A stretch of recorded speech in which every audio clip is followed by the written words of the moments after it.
Suddenly, my phone dinged as I got a text message. And imagine if it was some sort of goofy ass text message like, your DoorDash delivery driver is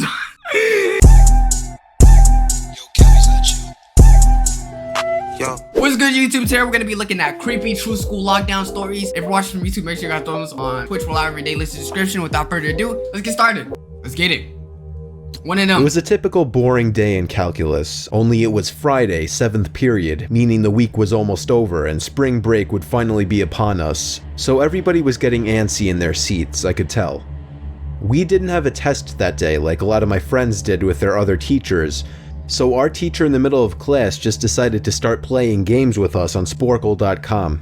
The fuck is Sporkle.com? Nigga, you mean cool math games? This gotta be in the 1900s. What the hell is Sporkle? He was a very laid-back teacher like that. As we were doing some brand logo quiz on Sporkle, I remember the exact moment it happened. Right after my friend answered a question, I remember the exact answer too, Adidas. The dean's voice came through the loudspeaker. What'd he say? He sounded panicked and frantic as he told all the teachers this was not a drill and to go into lockdown.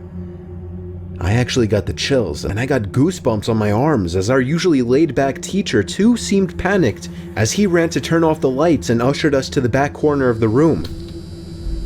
And that is y'all first mistake. I will never understand. It's a school lockdown and y'all wanna just bunch up on the group. That is the easiest squad wipeout ever. If your ass is all cornered to the room, that's stupid. Y'all gotta disperse. Next thing, principal, you gotta tell us where the lockdown is coming from. If it's in the corner of the goddamn school, we could leave. We all sat in silence for about 2 minutes, and then the usual buzzing that came from a panel in the back of the room ceased, indicating that the school must have cut all the power.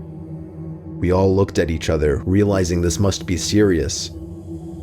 A few more minutes of waiting later, we heard a man screaming at the top of his lungs coming down the hallway. 2 girls in the class actually started crying, which made all of us even more scared.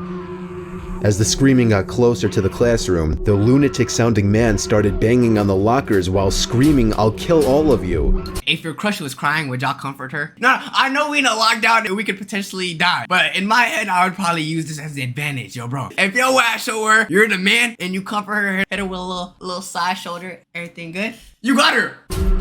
It was at It's the death riz. That's really what it's called. that moment that I started to fear for my life. My teacher shushed us as we all looked at each other to see our peers' reactions. The banging then moved from the lockers to our classroom door. And that's when one of the crying girls screamed no. The banging on the door only grew worse as the man started screaming, "Open up." 2 of the girls in the class were crying out loud now. It felt like an eternity that man was pounding at the door.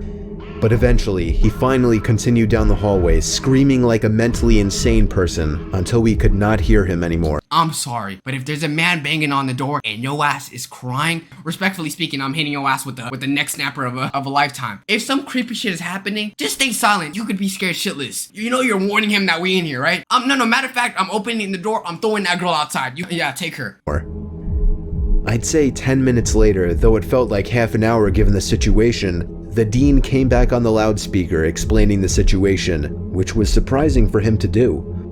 He explained that some apparently mentally unstable person entered the building and assaulted the woman sitting at the front desk. Y'all got my nigga Fousey in school grounds? Fousey stopped doing kick streams and he wanted to be in school? Okay, that's what it was. Causing her to flee the building screaming, and staff wasn't sure if the man was armed or not. Now this was before the school had cameras or could afford proper security, so the school was wide open to something like this happening. The staff had done a sweep of all the hallways and classrooms and couldn't find him, so the dean instructed the teachers to resume teaching but to keep all the doors locked and to not let any students leave for any reasons. The most disturbing part, however, is that one of the janitors working the night shift found the man sleeping in one of the storage closets near the back end of the school, and according to rumors that were spread by my peers, sticking out of his pocket was a .44 Magnum. The janitor must have done something stupid to wake him up, for example, leaving the closet door open Yo, I got a legendary ass gun and you ain't use. No, because by the time a police officer could arrive on the scene, the man was gone. My entire class, as far as I know, to this day, has no idea if this man was ever found, but I like to think that right now, he's being given the proper help that he needs. If he's even out yet, threatening to shoot up a school in GTA, that gotta be a long ass time. Wait, chat, if some shit like that happened to y'all school, are y'all switching schools or are y'all staying in the same school? I'm broke, so I don't have no choice but to stay, which is the scary part. My school has 2 lunch periods. First lunch period is for all 6th graders and some 7th graders. The second lunch period is for the other half of the 7th graders and all 8th graders. The lockdown happened in the beginning of October. The day the lockdown occurred, it was overcast and rainy. During the first lunch period, I heard 4 loud booms. I personally thought it was thunder, but the entire lunch crowd started screaming. Ain't no way your ass got riled up over no school lunch, bruh. Let me find out your ass emptied a clip over some goddamn cafeteria milk. Over some undercooked glizzies, bruh. Those kids were just serious pussies, but the campus security came in and started yelling at people to go into the multi-purpose room. And the kids who were in line buying lunch had to throw out their lunch and come inside. They probably did that shit quickly, cause I'm gonna be honest, school lunch is not some shit that you gotta low-key sacrifice your life over. Me and some friends went inside the room along with a huge group of other kids. Everyone was curious as to what was happening. Our multi-purpose room is huge, and the back wall of the room is made of see-through glass. When me and my friends were rushed inside the campus, security was covering the glass with the curtains, and there were adults at every exit. Instead of using any type of shield, nigga, just use them still-ass burgers that y'all be putting in them patties. Guarantee that shit got enough shield to block out a couple bullets. My friend Eric was curious, as well as the rest of us, so he asked one of the adults what was going on. When he came back, he said, "You know how right in front of TMS there's those houses?" I replied, "Yeah." "There's this mentally disabled, crazy man that barricaded himself in front of his house, and he's threatening to commit suicide and kill the cops if he's evicted." In GTA. "He was walking around outside of school watching kids in a weird way," Eric told us. It turned out the man was also a registered sex offender, making matters worse. An S-offender in school? That gotta be the worst place to drop them niggas at. That's like putting EDP in a goddamn daycare center. And that's an Oppenheimer for little children. We were stuck in the multi-purpose room for a whole hour, taking up 2 periods. After the whole thing was settled, we were escorted to our classrooms one by one. I later found out that the man lives next to my friend Brandy, who told me about the previous Halloween when she saw the same man at his window cutting his arm and writing in his own blood, "Don't come here or I'll kill you," on his window. Of course, being Halloween, people, including Brandy, assumed it was just for the holiday. Why in the world would your ass inside of a predator's house, even if it was Halloween decorations? Bruh, dog, if a door says in blood, don't go in, or, I'll kill you in GTA. Bitch, I am not going inside. This is not no fucking horror movie. This is why I think, bro, black people are probably the best equipped when it comes to horror movies, which is kind of ironic since they always die first. But after this horrific incident, we knew this man was mental, and we're glad he never got near us.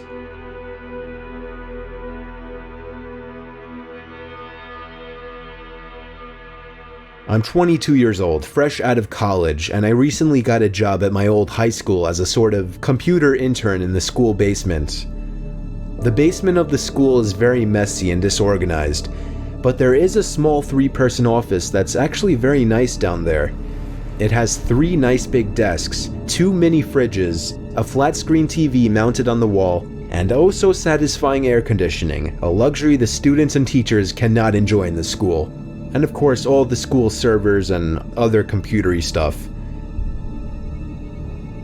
I got the job because 3 of my old computer teachers flat out adored me.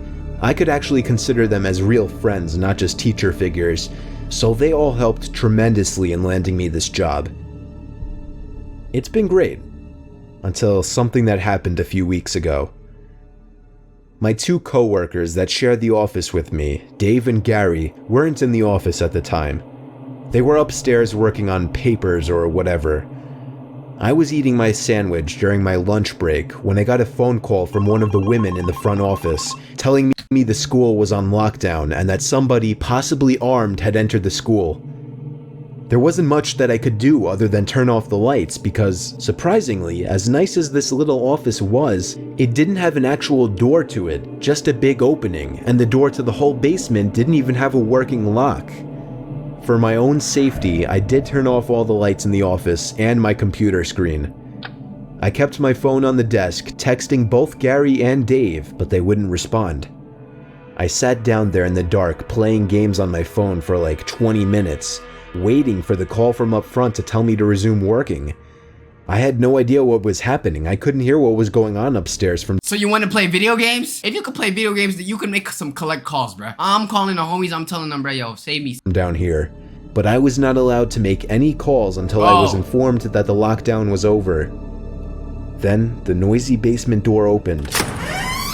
As the creaking echoed across the basement and into my office, I sat up from my seat, wondering if I should call out Gary or Dave.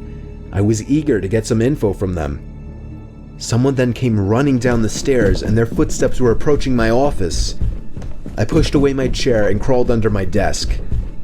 Somebody entered the office, but did not turn on the lights. There was just silence. I can't even describe the fear I was experiencing. I felt like if I made one sudden noise, I'd be a dead man. Suddenly, my phone dinged as I got a text message. I felt my entire world. And imagine if it was some sort of goofy ass text message like, your DoorDash delivery driver is... I'm not gonna lie, bro. My heart would drop to my ass cheeks. Shrivel up and die at that one moment as I clenched my teeth in fear. Footsteps suddenly moved closer to me until I finally dove out from under the desk in capitulation, begging whoever it was not to kill me. And just then, someone grabbed my arm and pulled me up. It was some guy in a red plaid button-up, jeans, and a reddish-black cap. He told me, "It's okay, I'm just down here hiding with you." "What's going on up there?" I whispered to him. He kind of ignored my question and asked me if there's an exit down here. I told him, "Yeah, around that way." Before he could do anything else, I asked him, "Who are you?" There was a brief moment of silence before he started explaining he was coming in to pick up his son when a teacher told him to hide. After his explanation, I checked my phone and saw the text I received was It's gonna say some shit like, hide from a dude with the red flannel, watch. from Dave. It said, "Dude, this is fucking crazy. Some guy with a gun shot Mr. Buckley. He's wearing a red shirt and a hat. Whatever you do, don't come upstairs." I was about to reread that text out loud to the man until I realized. I looked up and felt my stomach sink. The man seemed to catch on to my suspicious stare. Panicking, all I could think to do was to run for the upstairs. A gunshot echoed through the basement and I could hear the bullet ricochet off something metal in the darkness. But thank God the bullet missed me and I made it upstairs. Fortunately, police were waiting at all exits, including the basement exit, and caught the man the second he opened the door. More good news, our teacher Mr. Buckley survived the gunshot. It was later determined that the Y'all saying what I'm doing? I'm a human being. I heard the gunshot in my ear. I got scared. Dude, I get scared too. man and Mr. Buckley had some beef for whatever reason, but that was never revealed. All we know is that Mr. Buckley couldn't have done anything that would have warranted this kind of reaction. And I know that the sound of that gunshot will forever echo in my mind. Stories, I'm not gonna lie, I feel like I could survive all of that. If you're watching from YouTube, make sure you guys join us on Discord, catch us on Twitch, make sure you guys subscribe, all that good stuff. Like, for life. Love y'all, and peace.